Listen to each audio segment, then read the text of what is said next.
Tonight we welcome Debbie Solaris back for the second time. I'm so excited to have her on again. She is a very well-known galactic akashic reader, Arcturian starseed, and her story is fascinating. She's going to be talking all about the akashic records, developing these skills and abilities, and all about her relationship with her Arcturian star family.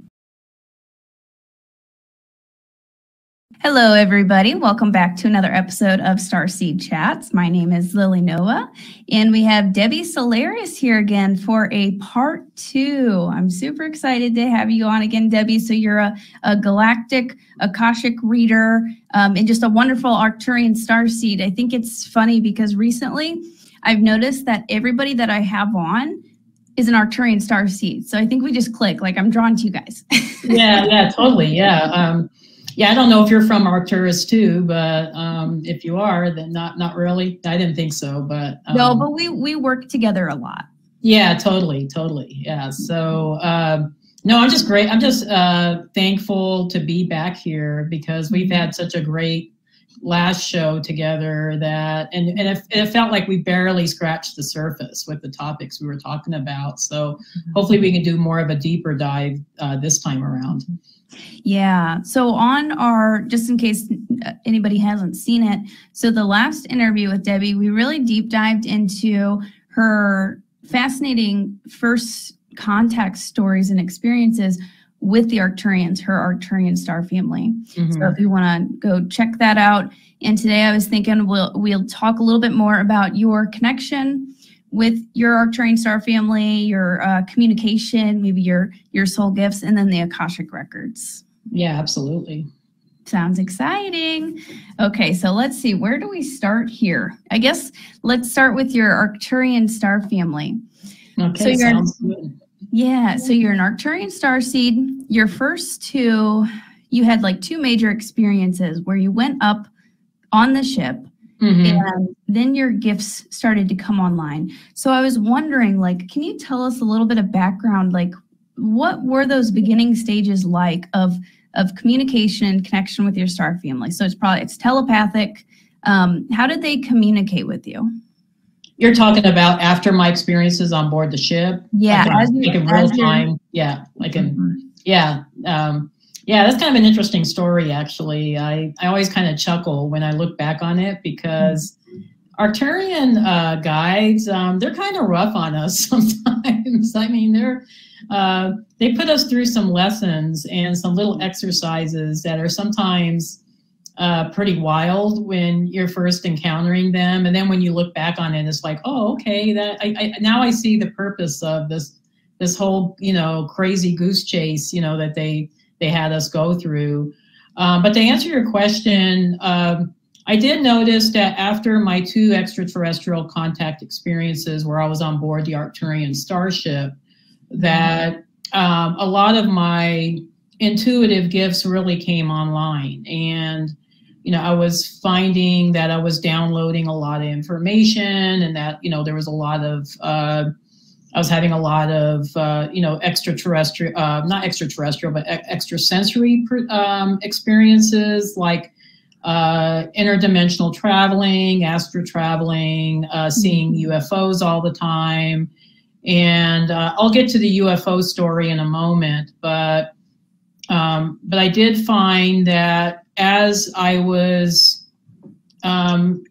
just getting used to having, experiencing all these new gifts, that I was starting to hear kind of clairaudiently messages from my guides. At first, my guides were, they were kind of a little bit gentler. They were, just sending me song messages because I used to commute to work, and my commute was like an hour commute from Castle Rock to Colorado Springs, and so I would always get like a little song message. Like the very first song that would come on the radio would be my song message for the day. And I thought, oh, this is kind of cute. My guides are communicating me in this really cute way. And then as I got used to that, they started communicating more with me telepathically. And I was able to hear them through, clairaudience, so I was getting this kind of clairaudience downloads. And I remember asking my guides, the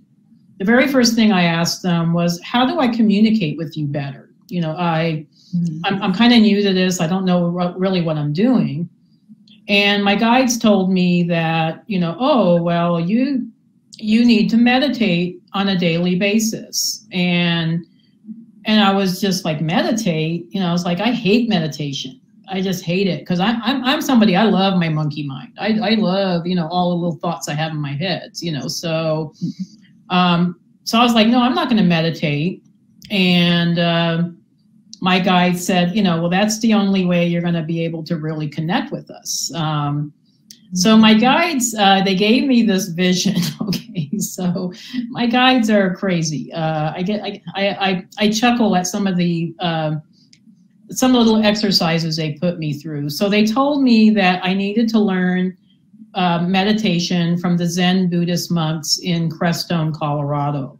Now, for those of you that aren't familiar with Colorado, Crestone is a really tiny little town in the middle of frickin' nowhere in the San Luis Mountains. And it's considered to be, quote unquote, the Sedona of Colorado, because there's very high energy vortexes in Crestone. But it's not as commercial as Sedona. It's a little podunky little town. There's not much to it, you know. So a lot of people, when they go to Crestone, they think, oh wow, you know, this is the Sedona of Colorado, and then they go there and they're really disappointed because there's only like 4 little blocks, and you know, and everything's kind of rustic there, but it does have really amazing energy there. So, so I found a Buddhist center, and hold on, I think I'm getting a call. Let me put that down. So I got this. So they had this little Zen Buddhist center, and it was beautiful. It was a beautiful place, and so I reached out to them and asked if we could stay with them, and they said yes. You know, we allow guests to stay with us. So we stayed in one of their cabins and ate meals with the Zen Buddhist monks, and had went through their meditations, you know, daily meditations. So they do meditations like 5:30 in the morning, and then also another one at 6 p.m. after dinner.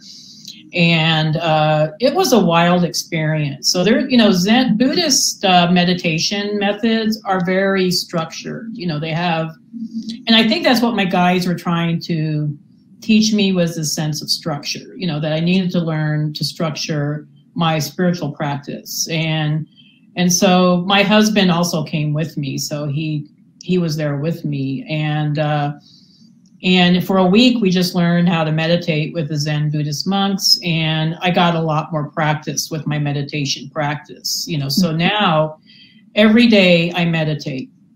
I still don't like it very much. I'm still, you know, I have a tendency to get distracted like a lot of people do, but I do make that a daily practice. So before I do anything else in the morning, I meditate. And I usually try to meditate at least 10, 15 minutes. Doesn't have to be a long, drawn out process. When we meditated with the Zen Buddhist monks, it was for an hour, you know, so it was pretty long. And during one of the meditations I did, so they have like a special meditation building that you have to go through this whole ritual of, you know, entering, you know, in and out of. One of the times I meditated, I actually found myself levitating. Like I was actually, my consciousness was beyond the building, and I was looking down on the building. And I was thinking, I wonder how far I can go. And then I got a little bit scared. And then, swoop, you know, my soul went back into my body. I could even see like through the roof, you know, so I was able to see where the Zen Buddhist monks were meditating, where my husband was at.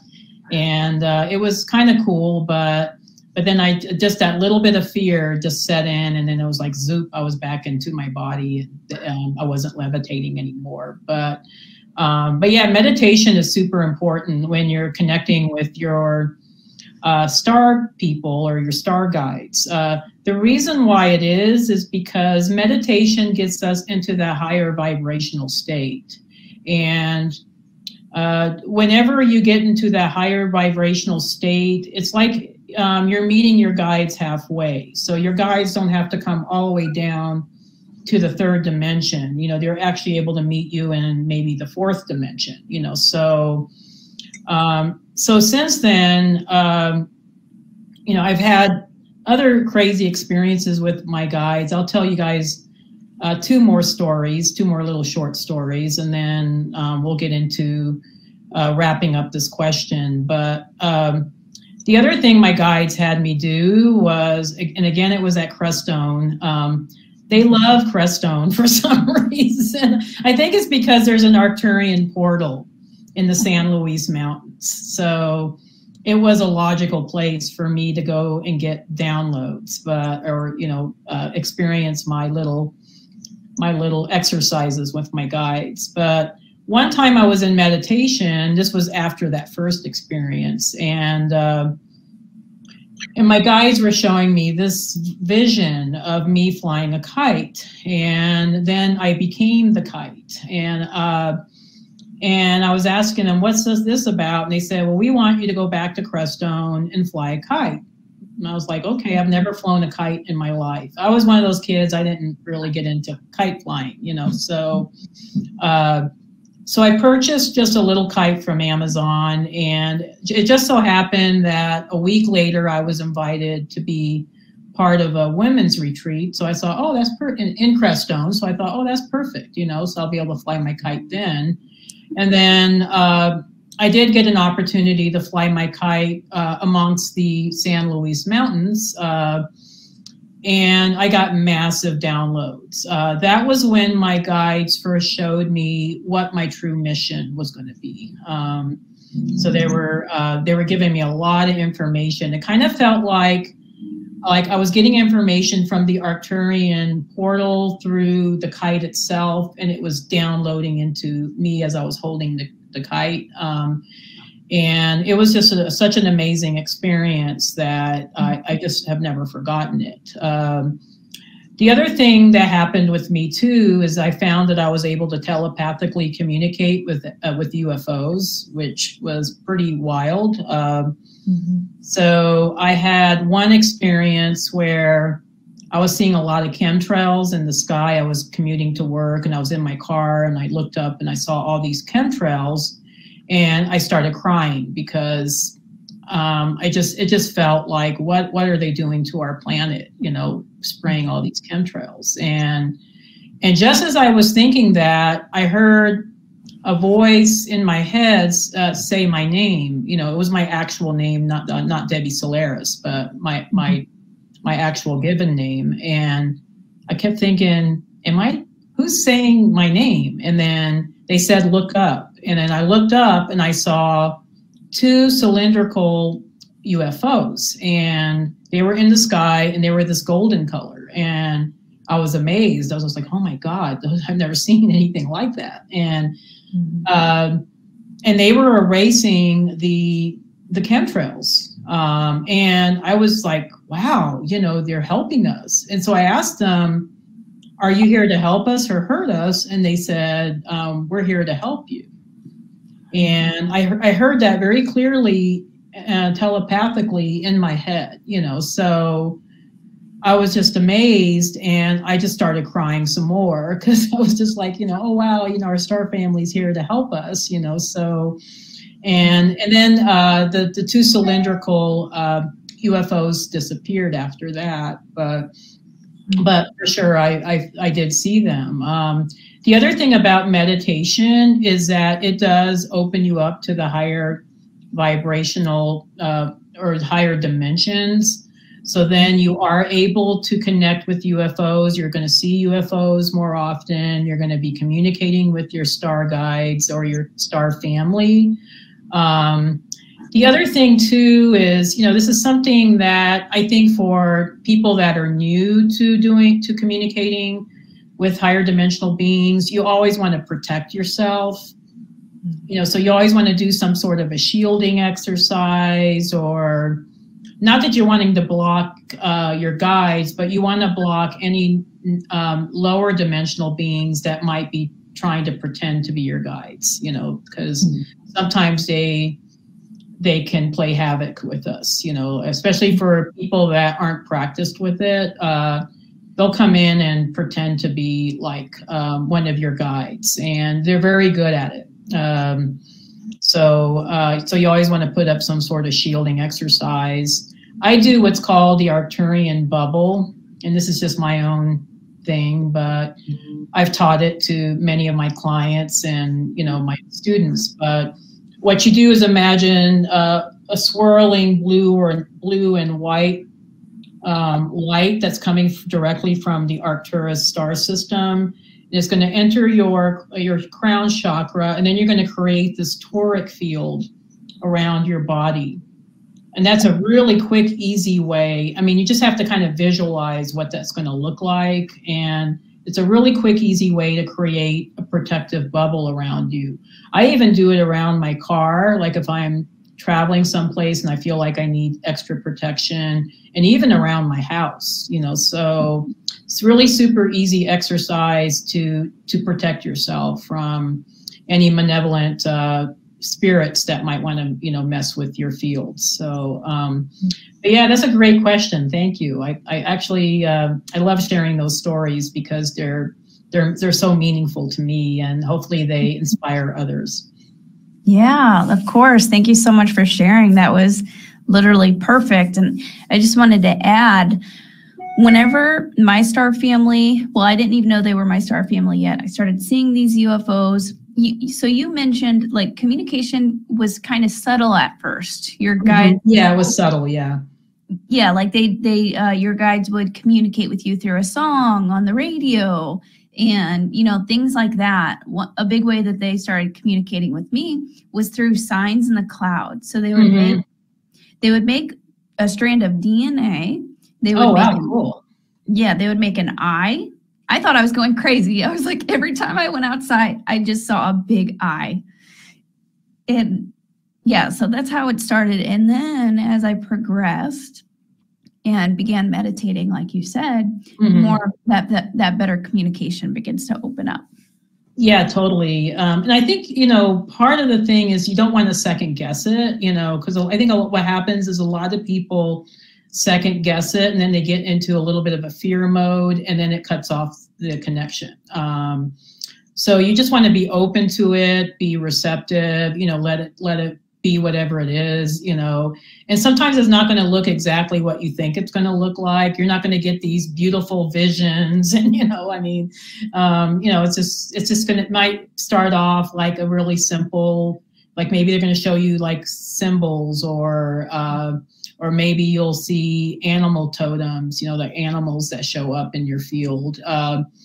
You know, I think it's just dependent on what's specific to your star family. But, and I can't really, I think, quantify like which star family will send you what kind of messages. I think it's very individual, but it's really cool how your guides were able to help you through clouds. You know, it was, I mean, because that was something maybe you were very tuned into. I don't know, but yeah, I was an astrophotographer at the time, so I was always looking up at the sky. Yeah, yeah, and I was always in my car listening to music, so that was my guys' way of reaching out to me, because they knew that I loved music, and it was very meaningful. I mean, some of the song messages they gave me were so meaningful that I started crying. You know, it was just like, wow, you know, I can't believe I'm hearing this, you know. And usually it was very specific to, you know, the lyrics, you know, like, oh, you know, the lyrics kind of related to what I was dealing with at that time or that day.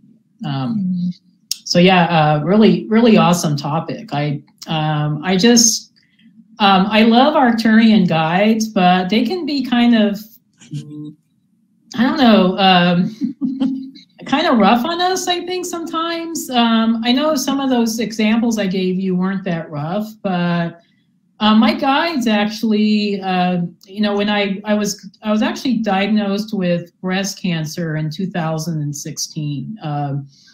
I think a lot of people have heard bits and pieces of my, you know, health recovery story, but I remember communicating with my guides about having cancer, and and they told me, well, you kept saying that you didn't want to be here. So we're giving you an option. Either you want to stay and do your mission, okay, or you can check out, you know, so that we're giving you the cancer to check out, you know. So I was like, no, I want to stay, you know. And ever since then, I don't ever say anymore that I don't want to be here. I know a lot of starseeds will say that because they're awakening and they're realizing, wow, you know, I'm in this really crazy 3D reality. And but my guides were pretty adamant, and they were also pretty harsh with me regarding my 3D job.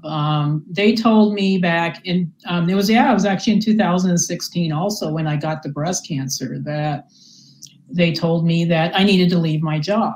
And I was like, I can't leave my job. You know, I had a government job. I was vested in the, you know, retirement system. You know, I still got a few years to go, you know, before I can retire. And believe me, after you've been in a place for 17 years, you know, you want that retirement, you know. So, so I was arguing with my guides, you know, like, I can't retire now. I can't do it. And then it was just like I got hit with one illness after another, after another, after another. And finally, I just said, okay, whatever it takes, I'm gonna retire early. And so I took a lot of my Akashic earnings, because I was saving up my, you know, because I was doing Akashic readings at the side, speaking of Akashic, you know, readings, but I was taking a lot of my earnings and just saving them. And then I used the savings to do a service purchase so I could retire 2 years early and still get my full retirement. So that's how I was able to leave my 3D job for good, but and keep my husband happy and keep, you know, the family happy, because everybody in my family was criticizing me, and I was fighting with my husband because I wanted to leave the job, you know. So it's all, so sometimes your guides will give you challenges also, and it may not be exactly what you think it will be. It might be a really hard decision that you might have to make, and you know, it is what it is. But nowadays I listen to my guides. I don't question them. I just, okay, whatever you want me to do, I'll just go ahead and do it. They haven't steered me wrong yet. So so it's worthwhile to invest the time to meditate, to keep your vibration high, to do whatever it takes to open up those channels between yourself and your higher guidance. The other thing that we do with Akashic clearings is that a lot of times my clients will tell me, you know, hey, I can't connect with my guides. And then through the Akashic clearing process, I realized that they're chakra 9. But chakra 9 is actually at the top of our auric field. It's part of the out of body chakras that I think a lot of us are not really that aware of, unless we're, you know, more intermediate to advanced on the spectrum as far as spiritual studies. But a lot of times I'm looking at their chakra 9, and their chakra 9 is completely blocked. So through Akashic clearings, I'm able to help them unblock that chakra 9. And more often than not, my clients will report back to me that, oh yeah, now I have a much more clear channel between myself and, you know, my higher guides, you know. So that's another method you can use to open up communications with the star family. Yeah, that's incredible. It's so funny because I was actually just about to ask you about working with the chakras. I found that super helpful. Opening up a channel, and then also, yeah, healing, clearing, all of that. And we're actually doing a chakra series right now. So we're doing about to do chakra 8, the soul star, right below that. Oh yeah, that is right below it. Yeah, yeah. I work with chakra 8 a lot too. Yeah, that's awesome. So exciting. So by the time this airs, we may be up to chakra 9. So be sure to chakra 9. Yeah, that's a big one as far as connecting with your higher self and guidance. Chakra 8 is more karmic, I think. It's more of a karmic timing, a lot of timing stuff. I just did a clearing for a client yesterday that had a chakra 8 blockage, and she was finding that like she just couldn't get aligned with anything. It was just like, you know, like she just was like in this nebulous kind of, like she was living this nebulous kind of reality, and she wasn't getting aligned with her, you know, her higher purpose. And so so that's a lot of times due to a blockage with chakra 8, because you're not aligned with your true timeline, you know. So so that is a lot of the work that we do with Akashic clearings, is trying to help people get aligned with their original cosmic blueprint, you know. So instead of in this earth avatar, you know, thing that they're, you know, currently, you know, kind of stuck in, you know. So you know, so I like to help people with that kind of thing. So it's awesome that you're doing like a whole series on even these higher chakras, because I think more people need to know about them. Because in actuality, our soul is actually in the auric field. It's, you know, it's not inside the body, it's actually anchored to our body. So the more work you can do with the outer chakras, the more that you'll be able to manifest exactly what you want to create in your reality. So that's super important. I can't wait to see the rest of your series. Yeah, we started from the root and worked our way up. That's how my star family taught me to do it. And I was stuck in the root for a little while. There was a lot of trauma and stuff. Oh, yeah, that root chakra. Oh, my goodness. Yeah. That's not fun.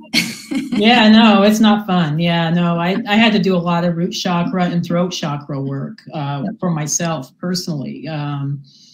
I had physical issues. I'm hypothyroid, and then I also so I suffer from that. That's not, unfortunately, not something I've been able to cure yet. But I also suffered from hyperparathyroidism, which is the glands at the back of your neck. So there's 4 little glands. 3 of them had tumors, so I had to get 3 of them removed. But I still got the one little guy in there, you know, working away, you know, helping keep my calcium levels balanced. But yeah, I had to do a lot of throat chakra work and a lot of root chakra, totally. A lot of trauma there with root chakra. For sure. Yeah, that's your base of like, that's where the fear, that's your sense of safety. So if you ever feel like afraid, anxiety, yeah. Totally. Yeah, anytime you felt afraid, that's probably in your root chakra.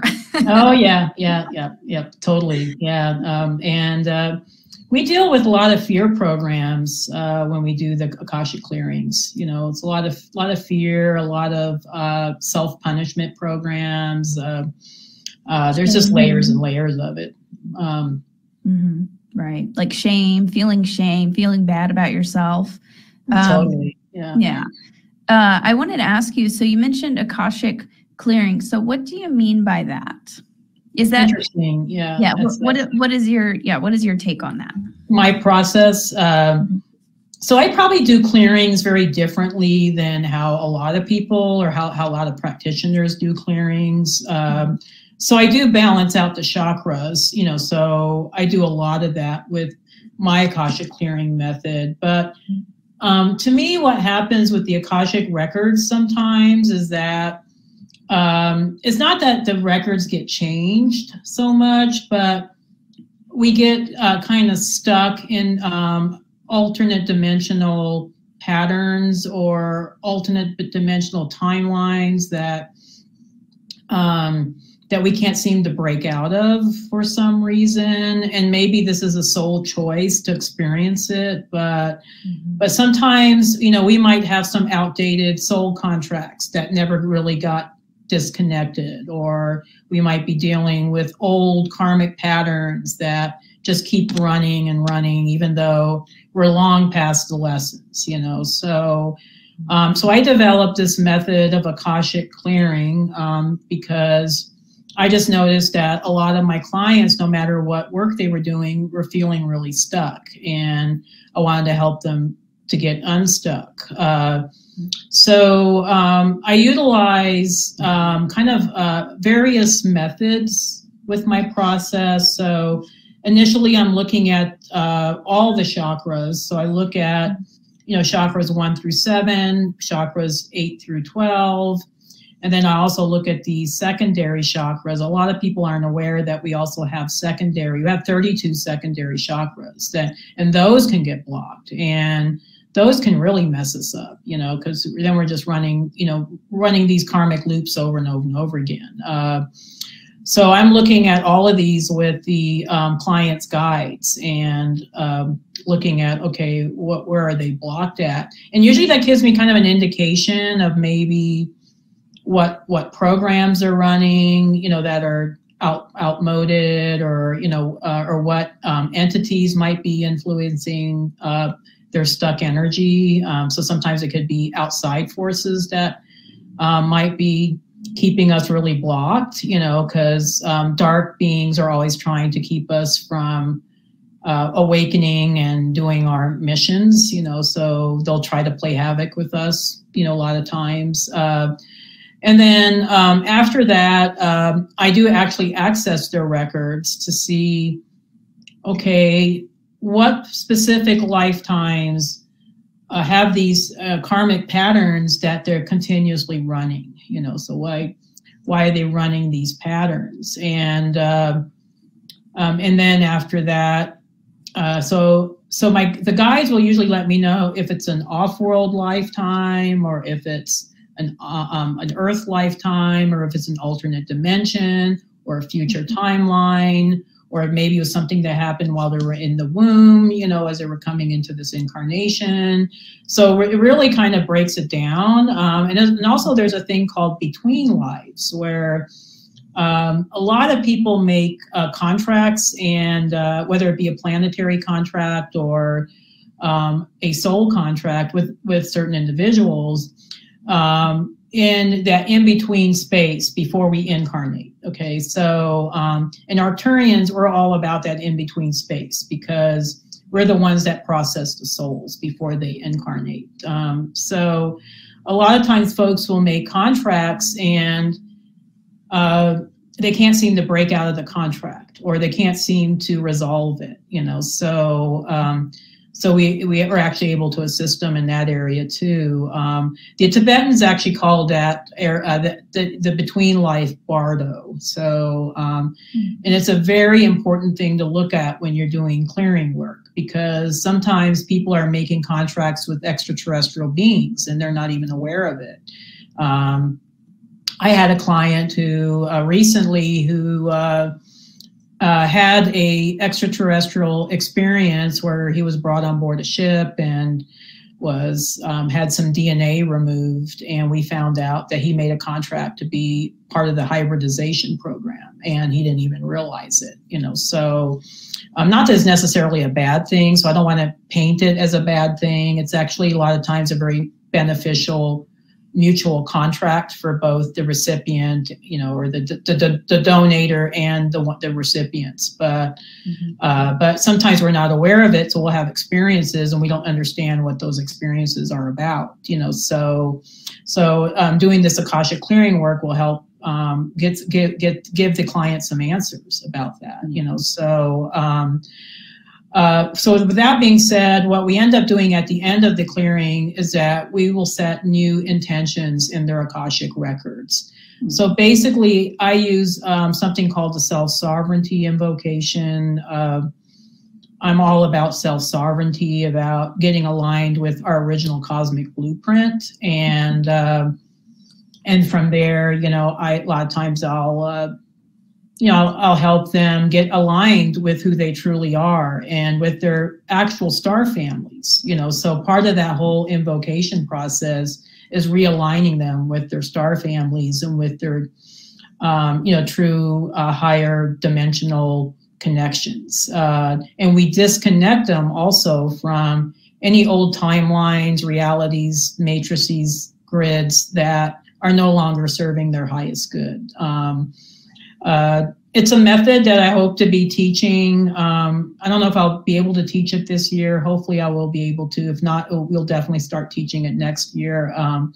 right now I am teaching a course called the Galactic Akashic Records Reading Course. And we have about a little under 300 students that are taking that course. And it's a deep dive into our connections with our extraterrestrial star families, the galactic history of these star locations, and how they assisted planet Earth, or what their contribution to planet Earth is, along with just learning how to read the records. So it's kind of a basic tutorial of how to read the records, along with that added layer of galactic history. But I am going to be developing a course on galactic Akashic clearings. So that'll be coming in the future. So in the near future. So I think people will really like that.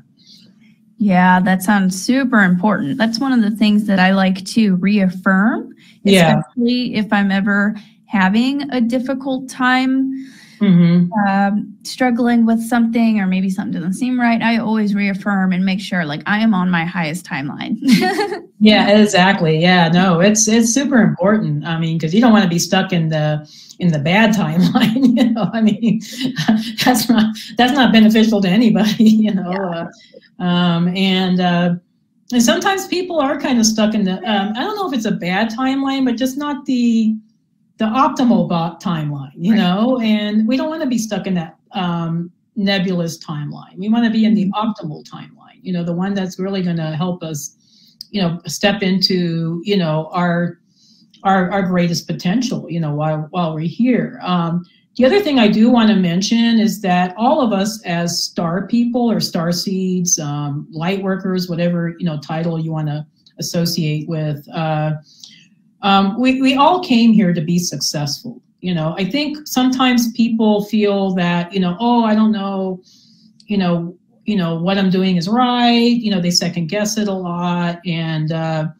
And it's like, I don't think the guides are necessarily going to tell us, oh, you got to do this or you got to do that, unless it's for, just soul growth purposes. But as far as our missions, we get to choose our missions, so, and whatever we choose, we're going to be successful at it, especially when we get that chakra 12 aligned. Chakra 12 is the entire auric field. So, so once we get that aligned, we're going to be super successful at whatever we set out to do, as long as it's for the service to others orientation, so, so I just want to reassure people that we have a lot more protection and a lot more assistance than we think we do. They're not letting us float out there, all by ourselves, although I did think that for a long time I felt very alone, for many, many years. And now I have almost daily communication with my guides. I just feel like they're always around me. And they've helped me a lot, through this earth walk. So very, very grateful for my connection. And if people are wondering who my guides are, it's the Arcturian collective. That's my major guides. Occasionally I'll connect with some Pleiadian guides, or I'll connect with Syrian guides, or with ascended masters or angels. But I would say the majority of the time I connect with my star family, which is the Arcturian collective. And even if, for people in the audience, even if you don't know who exactly your star family is yet, you can always set the intention and ask, I would like to connect with my star family of the highest love and light. Make sure that they're the high vibe ones. Oh, totally. Yeah, no, it's and I think a lot of times people have, I get like a lot of folks that second guess like what downloads they're getting. And a lot of times they're pretty right on, because they'll tell me like, oh, I keep hearing Andromeda and I don't know what that means. And then I check into their records and I was like, well, it's because you came from Andromeda Galaxy, or, speaking of Andromeda Galaxy, or you're connected to, some star system in the Andromeda constellation, so I think usually the downloads people get are most often more correct than not, so trust whatever you receive. Right. That's what, so for a lot of my Akashic readings, I like to also like ask people questions and kind of see where they're at. A lot of the time they did intuitively know. So it's just like a huge confirmation. Oh yeah, totally. Totally. Yeah. I mean, I think sometimes it's good to get validation or confirmation from somebody else if you're questioning it. I mean, it's not like, you know, it's a bad thing to want maybe someone else's opinion or someone else looking at your field or your Akashic records. But I wouldn't say don't discount whatever you're getting as well. You know, don't discount it because there's a reason why you're getting it. Mm-hmm. Yeah, definitely. For sure. Yeah. The intuition is just, it's a huge, huge part of it. Like an example, whenever they started communicating with me, I would see lions and tigers a lot. Then eventually I realized, oh, I'm Lyran. These are my Lyran guides, you know, kind of like little things like that, or like symbols. So speaking of Andromeda, since there was somebody who wanted to ask you, do you get people much from the Andromeda galaxy? Because there's not that much information on that out there. So somebody from the audience was asking about that. Oh yeah, totally. I'm actually getting more and more Andromeda galaxy souls with the younger generations, like not so much the first wavers, so not the folks that are in their 60s and 50s so much, but maybe some of the second and third wave folks. So those are folks that were born in the 70s, 80s, 90s and beyond. I'm getting more and more of those folks. A little bit about Andromeda Galaxy Soul Group. Maybe I'll start from there, and then we'll get into some of their personality traits and, you know, gifts. But the Andromeda Galaxy Soul Group were actually the co-creators of this galaxy. My understanding from the Akashic records is that I think initially the descent into physicality. So each universe goes through this process of descent into, you know, the separation from source and descent into physicality, you know, so initially, I think that process was supposed to happen in Andromeda Galaxy, but it was just too high vibrational to sustain physicality. So the Andromeda Galaxy Soul Group, which is you know, light beings, you know, these are like light angelic type of beings, who were masters of manipulating frequency. You know, they were able to create stars and nebulas and planets. So these beings decided to create like a baby galaxy that was, you know, similar to the Andromeda Galaxy. So the Milky Way was actually birthed from the Andromeda Galaxy. So because these beings, the ones that were involved with the creation of the Milky Way, they were so invested into that project, they accompanied the Milky Way when it separated. So a lot of these higher dimensional souls came in through the Antares Stargate, which is the one of two major stargates in our galaxy. So Antares is the portal between our galaxy, the Andromeda Galaxy, and even alternate universes. So it's a massive portal. So there's like a gatekeepers of the portal, you know, that are these Ontarian beings. But then the second Stargate is the Arcturus Stargate. So that's where souls get processed so they can be continue to be a part of this experiment of descent into physicality and separation from source.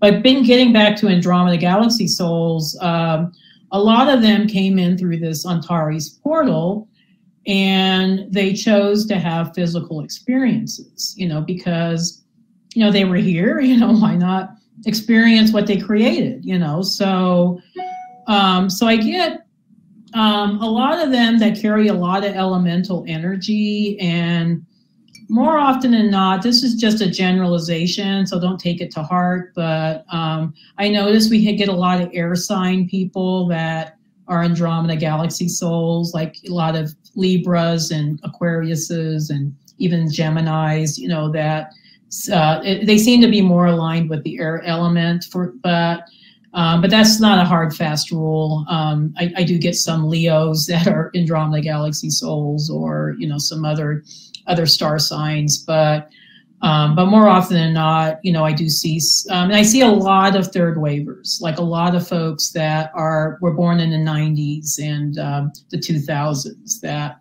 are more the Andromeda Galaxy soul group, because I think Earth is now ready for their frequency. So that's why they're choosing to be born later rather than, you know, first wave. Occasionally I will get one or two or like a handful of first wavers that are Andromeda Galaxy souls, but more often than not, they are, you know, the indigo and the crystal and the rainbow children, you know. So as far as their personality traits, I'll get into that and then we'll wrap this question up.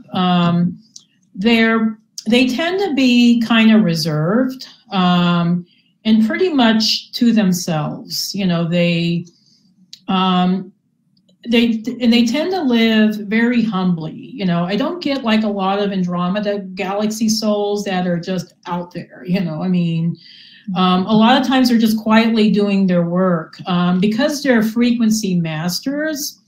They do tend to be attracted to fields that are either technical or if it is spiritual, it's energy medicine, or it's, you know, some form of you know, energy healing, you know. So I get a lot of Andromeda Galaxy souls that are drawn to those fields because they like to manipulate energy. You know, this is what they're really good at.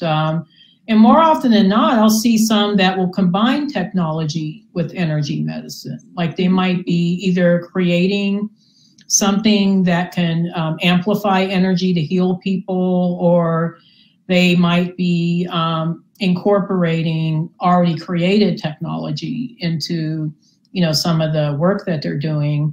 But I do get a fair number of them that also are very good with technology. So, you know, some of them might be drawn to the technical fields. And a lot of Andromeda Galaxy souls are system builders, you know, so they came in to create new systems, you know, so that's why we're seeing a lot of them being incarnated into the third wave, you know, rather than first wave, you know, because their mission is different, you know.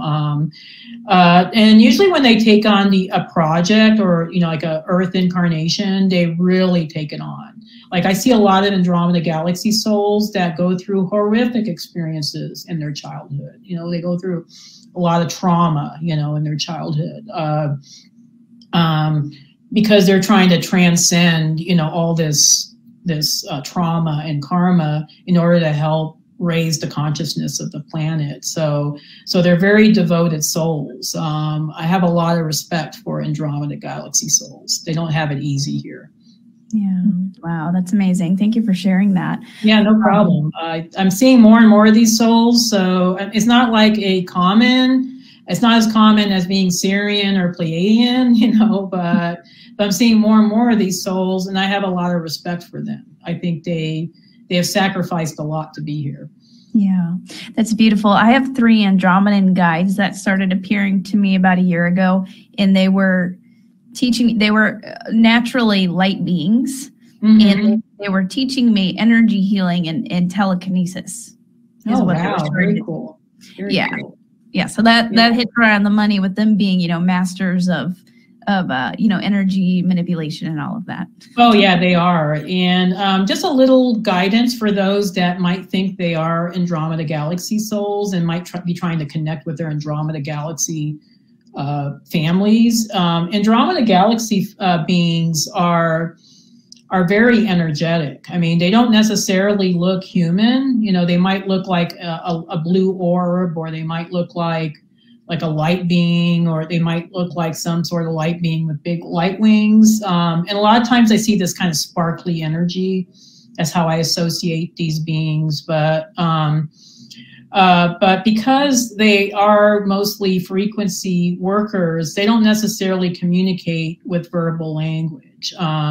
So in order to connect with these type of guides, you know, people might want to learn to read other methods of messaging, you know, so they might be communicating with you through frequency or through color or through sound or through maybe symbols, you know, because that's the way that they're most apt to communicate. they're not very verbal. Sometimes even when I'm doing Akashic readings for people with Andromeda Galaxy connections, and I'm trying to connect with their guides, I sometimes have to ask the Akashic guides to help interpret what they're telling me, you know, because sometimes I don't get it either. I've gotten better at reading their frequency, but sometimes I do need some assistance. And people can do that too. They can ask other guides to help them interpret, you know, if that's appropriate, you know. So that's a little thing about the Andromeda Galaxy guides, because I do work with a lot of them. So they're amazing. I love Andromeda Galaxy. It's an amazing soul family for sure. So if anybody's a part of it, they should be proud. It's a great place to be from. That's amazing.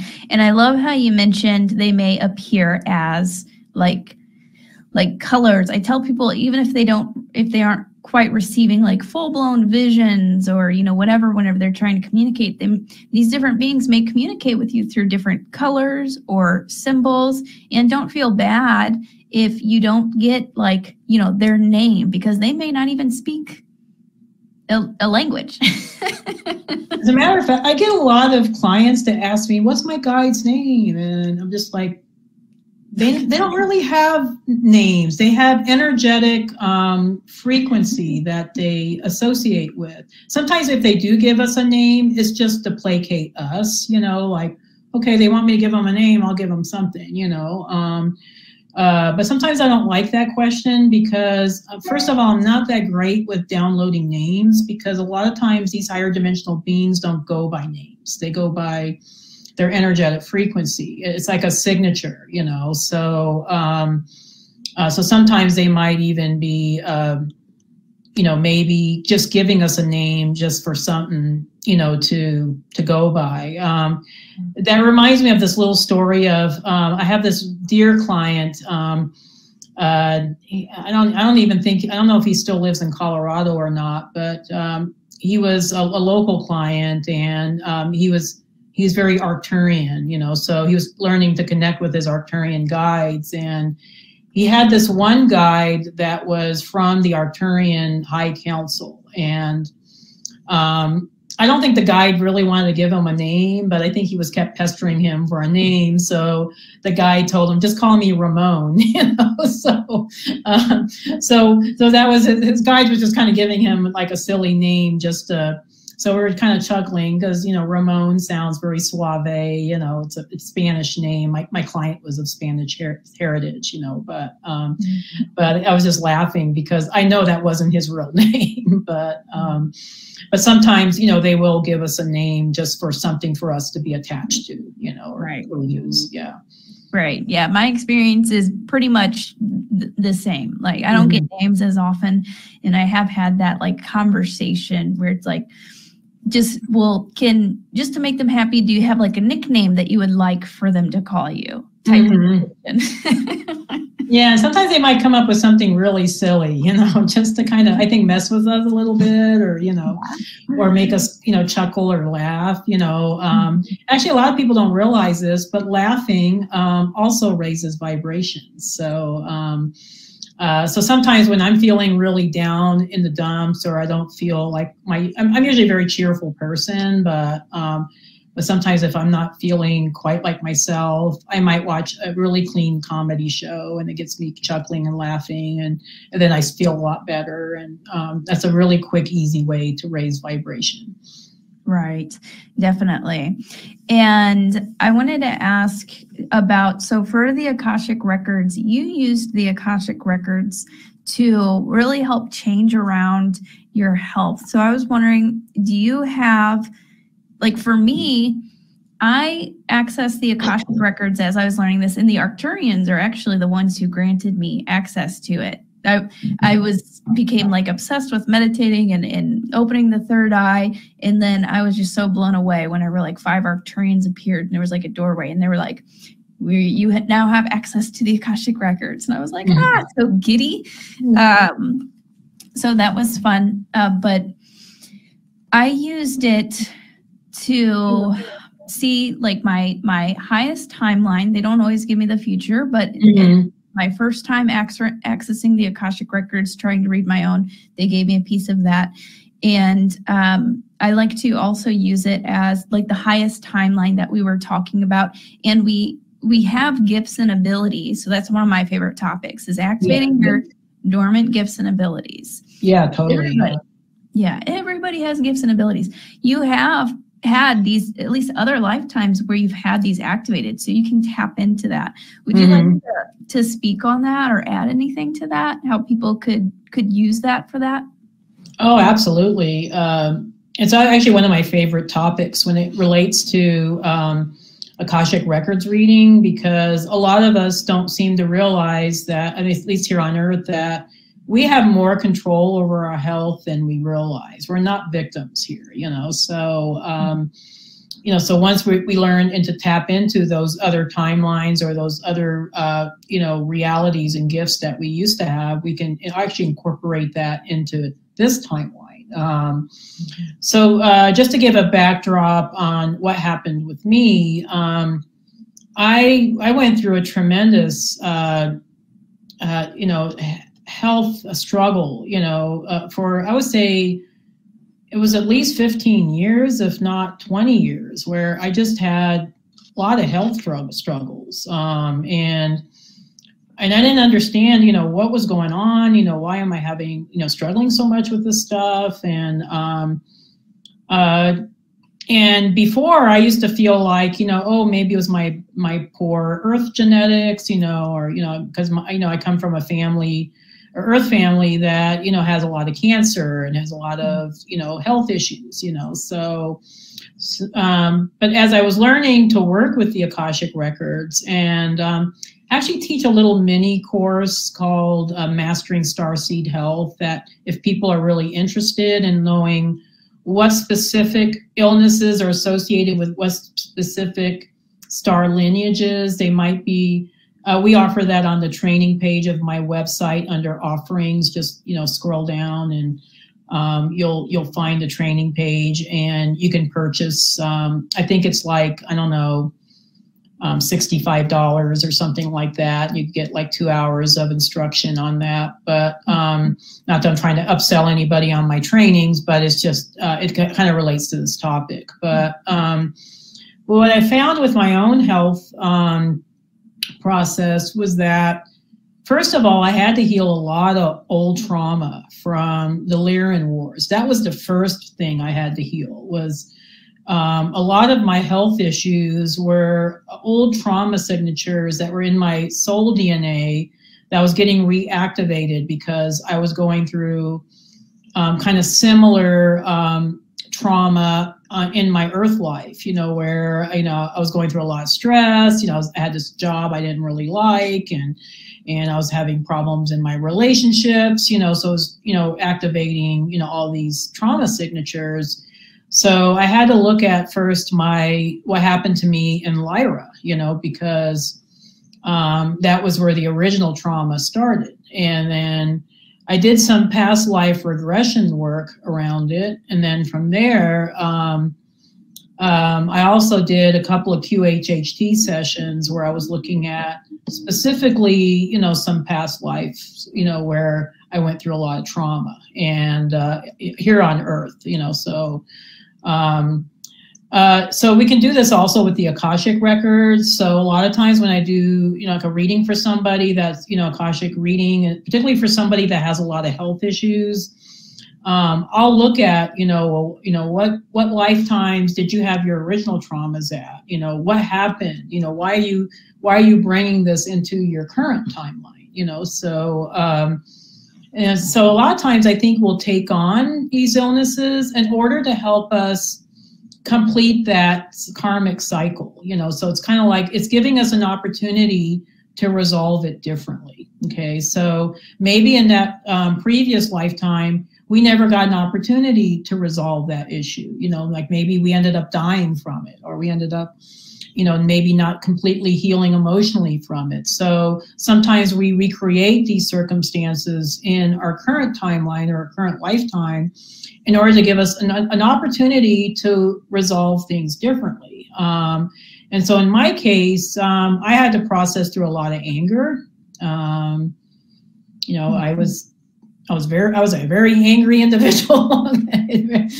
So had to process through a lot of that. And yeah, I would say anger was probably the main thing, but there was also other emotions I had to process through. But then it was also that I had to really, I think, make a decision on what I was really here to do. You know, so it was my guide's way of giving me an opportunity to make a choice, like a really solid choice. And so I remember telling my guides one time that, you know, guys, if you want me to do this mission, I need to be healthy. Okay, I just need to be healthy. And I was doing this, connecting with the Akashic guides. I was connecting with my Arcturian guides. I was connecting with, you know, other guides, and I was just frustrated. I was, you know, and I said, I am here to do the mission. I am accepting my mission. So I need your assistance as far as helping me to be healthy, so I'll have the energy to do my mission. So at that point, what happened after that, which was kind of funny, was I was very obese at the time. I used to be 75 pounds, 80 pounds heavier than I am currently. But my guides kept showing me advertisements for a bariatric center in Lone Tree, which is really close to where I live. Lone Tree is an area in just south of Denver. And I kept seeing the same ad over and over and over again. I was like, what the heck is this? You know, I didn't even think I was a candidate for bariatric surgery. So I was ignoring it. And then finally I just said, okay, guys, I'll call them. Okay. I now know this is a message from you. I'm going to call this center. So I did. And I found out that I was, in fact, an excellent candidate for bariatric surgery, and because I had a lot of comorbidities that were associated with my obesity. So I had to go through a whole process to get it approved by my insurance company, my health insurance. But I did have bariatric surgery back in June of 2020, and went through a massive health journey with that. There was a lot of emotional components I had to work through too. So it wasn't just like, you know, oh yeah, you know, I had the surgery and I just lost a bunch of weight. You know, it was also, you have to change your lifestyle completely.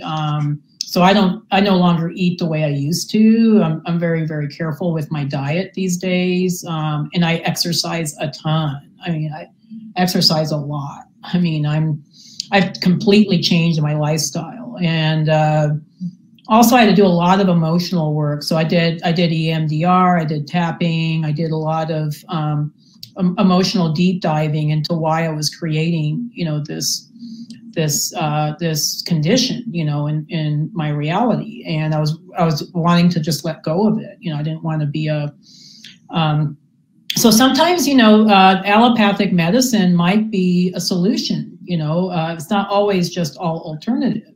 Or sometimes usually what happens is that we have to do a combination of allopathic medicine and also alternative medicine. So it's understanding these psychospiritual components of why we might be going through some sort of illness, but also maybe because we live in physical bodies, you know, we live in these human meat suits, they might need like a physical repair, you know. So in my case, you know, I had to get my stomach made smaller and my intestines rerouted, you know, and a hiatal hernia repaired, you know. But you know, in other people's cases, you know, maybe they do need some sort of surgery, you know. So so I don't like to necessarily downgrade allopathic medicine or methods and help us. I'm not a fan of big pharma, though. I have to say, one of my biggest goals after I went through my bariatric surgery was to get off as many medications as I could.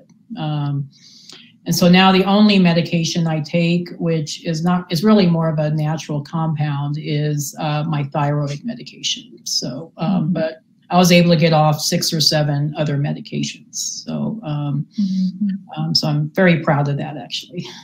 That's amazing. Well, you look great, and that's an incredible journey. Yeah, no, it was quite a journey. Thank you.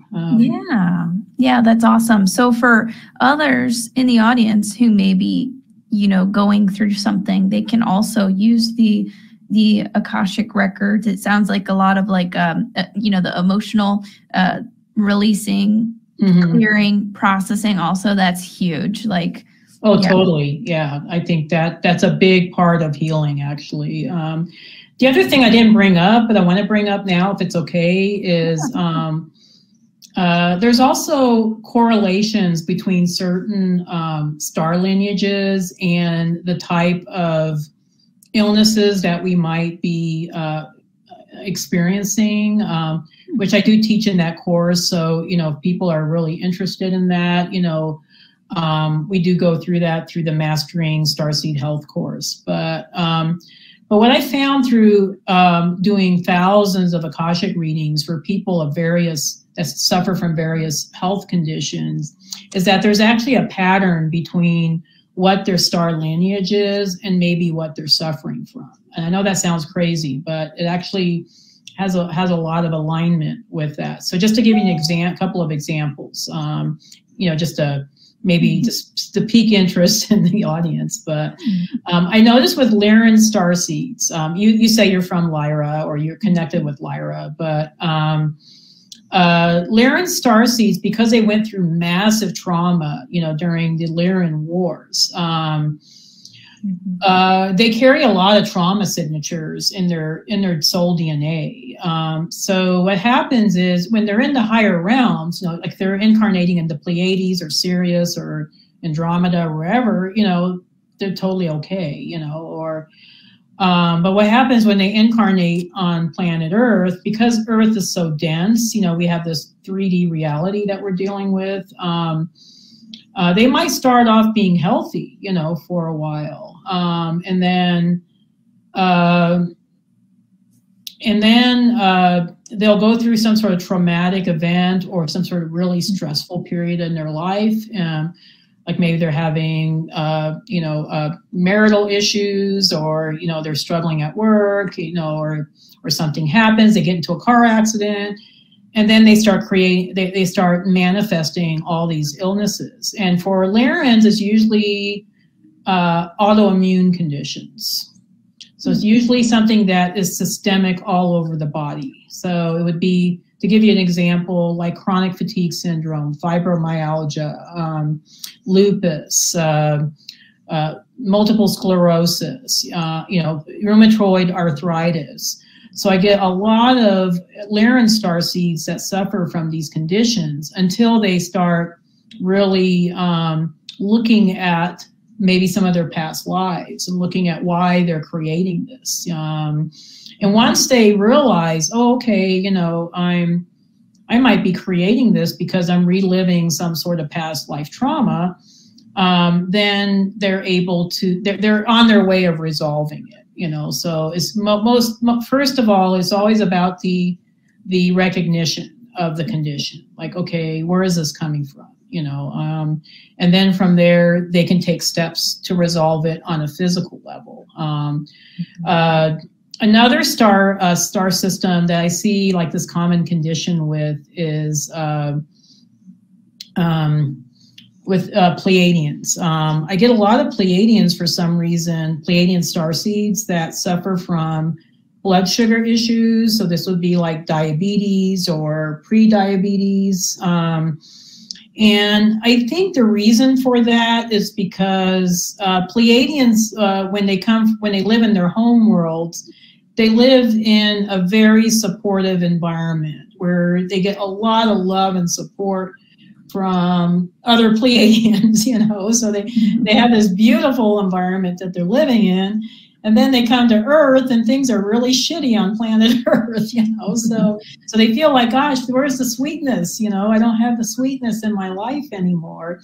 So they'll start developing these diabetic, or blood sugar issues. And it doesn't necessarily have to be diabetes. Sometimes it could be also the opposite, which is the hypo version of it, hypoglycemic, I guess. So some of them might develop hypoglycemia, but then once they realize that, this is not the Pleiades, I got to learn to adapt to this reality and maybe change their diets or maybe make some lifestyle changes. A lot of times, they are able to recover or at least manage their diabetes quite a bit better. So those are just a couple of examples. Arcturian starseeds, we have a tough time. I don't know. It's like, the Arcturians and the Andromedans, I think a lot of that is because we don't have a lot of genetics here on planet Earth. So a lot of times we're just kind of incarnated in some family that, might have like a smidgen of Arcturian DNA or a smidgen of Andromedan DNA. And so we're not very well integrated to this dense physical reality. So we'll start developing cancer or a lot of endocrinological issues. Sorry, I can't pronounce that word. I don't know why, but thyroid issues or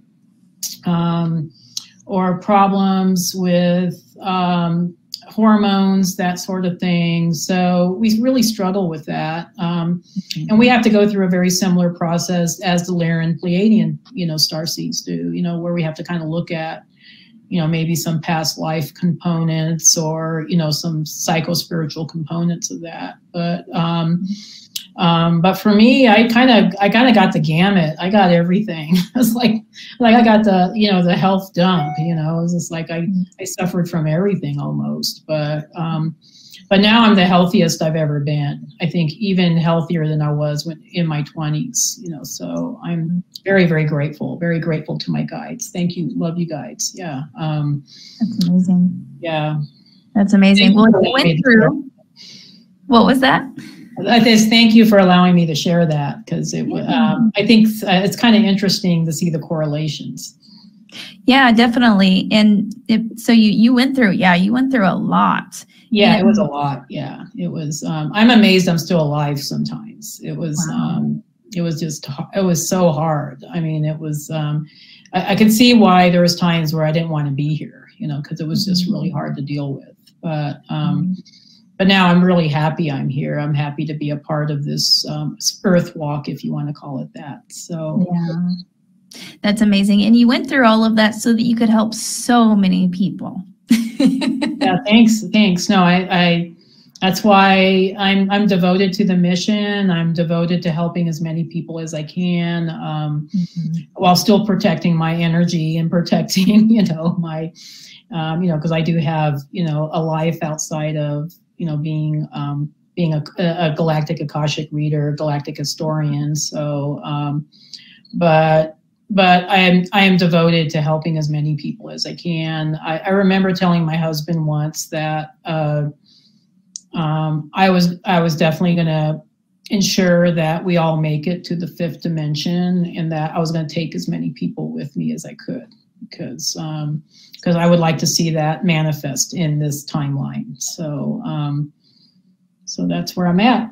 So hopefully we'll be able to create some additional courses, and I will be on Beyond Belief again on Gaia, so people will see me on Beyond Belief. I think they're taping the show next month, so and on Open Minds, and if you guys can catch me, I was on the last season of Deep Space, so if you're interested in that show on Gaia, you do see me pop in there from time to time. So so there's that one too. Awesome. Yeah, I'll have to check out the Deep Space one. I haven't seen that yet. Well, thank you so much, Debbie, for coming on. It was so wonderful chatting with you again. Yeah, it was fun. Yeah, this was a little more more of a deep dive into some of those topics that I think people are really interested in. So I appreciate the opportunity to share. Thank you so much. Of course, yeah. People need to hear this. Yeah, they do. Yeah, totally. Yeah, I think the message I want to send across to folks is that we're not a victim of circumstances. I mean, we all have the power to change our realities and to change any aspect of our Earth experience that is not beneficial to us, or doesn't feel like we're really in alignment with it. So we all have the opportunities to do that, and we can use the Akashic records to do that. Totally. Right. And I'd like to add, because there was somebody who had asked about like connecting with their guides or Akashic records if they don't have any spiritual gifts. So I would just like to reiterate that everybody has spiritual gifts. Yeah, everybody does. Yeah, no, I always say that too. Yeah, everybody does.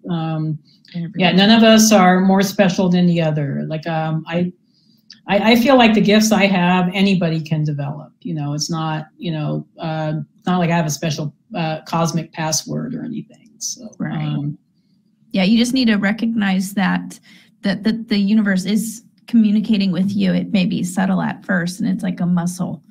Yeah, but you also have to be dedicated. Like, absolutely. Yeah. We spent the time to meditate and work at it.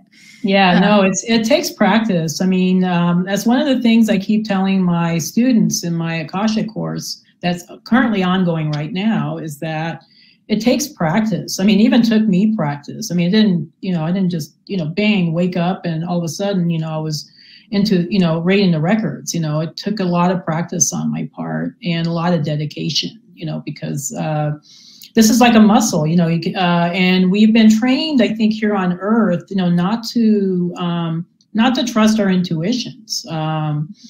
We've been programmed to believe that everything that we encounter, we have to look at with the analytical mind. And so a lot of us have learned to turn off our intuitive aspects of ourselves. But, with some of these, modalities and practices, it's helping us to tune back into those gifts. So, so don't get discouraged if it doesn't come to you right away. Right, definitely. And I wanted to ask, that was actually one of my questions. So whenever and then we'll wrap it up. Whenever this first started happening to you, how long did you spend basically on developing your gifts before you started, let's say, offering Akashic readings? Like kind of how long was your training period, do you think? Yeah, that's a great question, actually. Actually, after my 2 extraterrestrial contact experiences, I spent at least 3 years just taking spiritual classes. I mean, I took a lot of spiritual classes. I mean, it was like a deep dive into spirituality for 3 years. And I didn't really know what I was supposed to do. So it wasn't like, oh, I got this download. No, okay, now all of a sudden, I'm doing Akashic readings. It was kind of a journey for me, So I was taking one class after another when I was still living in Colorado Springs. And then when I moved to Castle Rock, there was actually a Reiki center in downtown Castle Rock where the practitioner who was an amazing lady named Olivia Lundberg, offered a lot of training in not just Reiki, but also developing your clair gifts and reading the Akashic records. So I took a lot of her courses, and that was when I realized that, I have a gift for reading the records. I think I was already getting downloads, but it wasn't like it wasn't like I really recognized where the information was coming from at first. So when I started taking trainings in my hometown of Castle Rock, that was when I started realizing that, I have a gift for connecting with the records. But anybody can develop the gift. It's not like, only a few can do Akashic records readings. It's like QHHT, everybody can do QHHT. Everybody can learn to do Reiki. So it's just a matter of going through learning the process of it. But it took me a few years, actually. I didn't really start doing Akashic readings professionally until maybe the latter part of 2014. And then I had to take a break from it when I was diagnosed with breast cancer in 2016. So I didn't do any readings for a year, maybe a little under a year. But I've been doing Akashic readings now for almost a decade. So it's become a very big part of my life. And I always joke with my husband that I spend 65% of my time in the Akashic records, because that's how big of a, but yeah, it does take a while. It's not like, it doesn't come like automatic. So, so if anything, I hope my journey will help some people feel encouraged, as they go through their own development of their gifts. It's not like an automatic thing. Right. That was such a beautiful answer. Thank you so much for sharing that. Thank you. Thank you. Yeah, super, super important. Even people who come to the live activations I do on Sundays, a lot of people they're already having these experiences and things happening. Oh yeah, no, I think I'm amazed at some of the experiences my students are already having, and we haven't even really gotten to the meat of the course yet. And I'm very, very proud of a lot of them. I mean, they're really diving into it. And I think we need to have more galactic Akashic readers out there, because I think more and more of us are awakening, and more people are needing help, with accessing the records.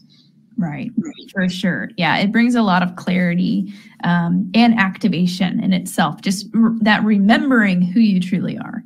Oh yeah, no, it is an activating kind of reading. A lot of my clients will report afterwards that it's life-changing for them, it's, which amazes me, because I don't think I'm anybody special, but it's like, I'm just helping you facilitate the process, but, or interpret, what downloads I'm getting in the records. But it is a life-changing experience if you're lucky enough to have that. So, for sure. Yeah. Definitely. Well, thank you so much for coming on, Debbie. Do you want to share with everybody where they can find you? Yes, I'll be happy to do that.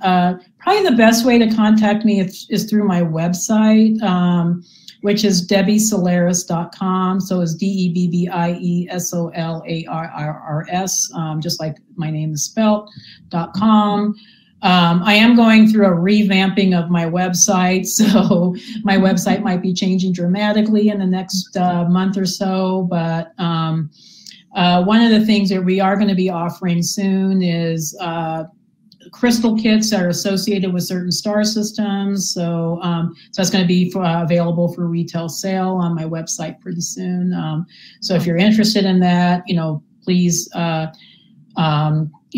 feel free to check back in another month or so. The other thing I do want to say is that regarding personal readings, I have so many on my waiting list. I can't really take any new names at this time. Maybe that'll change in the future, but right now I am inundated with people that want readings with me. But if you're interested in any of the trainings I offer, we do have a training page. It's kind of a pay-per-view where you pay for the training. And I've tried to keep it very affordable for folks, and you get access to the Kajabi link that takes you through that training. I'm not taking any registrations anymore for the Galactic Akashic Reading course. We're well underway with that. So we are going to offer it again next year. So if people are interested, just connect, subscribe to my site, and we'll let you know when we offer it again. So that's basically it. I'm also on YouTube, Facebook, and Instagram, so you can follow me there. Not on TikTok yet. I'm not a TikTok person, sorry, just not into that. And I'm not Twitter. I'm not Twitter person either, but I am on some social media. So that's pretty much it, I guess, I think. All right, perfect. So wonderful speaking with you again. Everybody, if you'd like to drop a comment, have any questions or comments for Debbie or me or the show, if you enjoyed the show, please give this a like, and I will see you later, Star Brothers and Sisters. Bye, everybody.